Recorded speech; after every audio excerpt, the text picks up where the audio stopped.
Let me introduce you to Kathy. Kathy lives in New York. Although she doesn't own a single blueberry plant, she is aware of numerous health benefits of blueberries and she buys them during each of her grocery trips.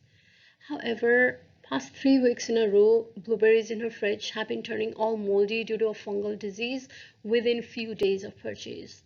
She has been noticing something similar in her grapes and strawberries also. Frustrated Kathy decides to call her dad, who happens to be a blueberry grower in Florida. Now, before she could even vent out her frustration, she notices he sounded extremely low over the phone.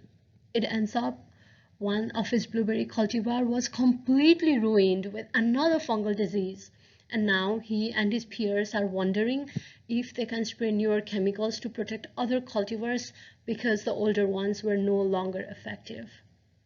Now Kathy is even more concerned with several possibilities.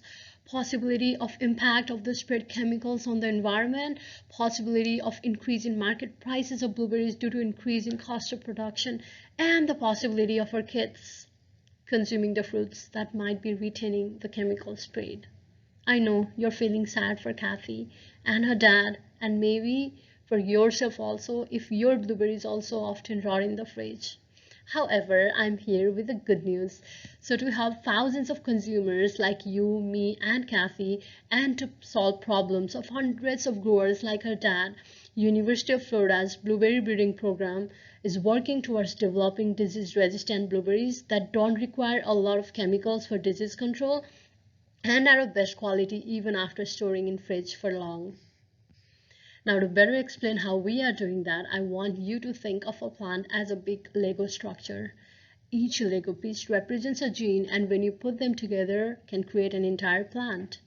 Now imagine that each Lego piece has a specific color, shape, or function. Some Lego pieces might be green and represent genes for green leaves, while others might be red and represent genes for red flowers. Similarly, in plants, some genes might be responsible for making them disease resistant, while others might be making them more susceptible. So for my PhD, I'm checking if any blueberries in our program are naturally more resistant to disease than others and identifying those related genes. Then, using plant breeding techniques, we make crosses and integrate those genes and develop next generation of blueberries that can fight disease better and so will require less chemicals in the field. Sounds like problems of Kathy, her dad, and many other blueberry lovers is soon to be solved, right?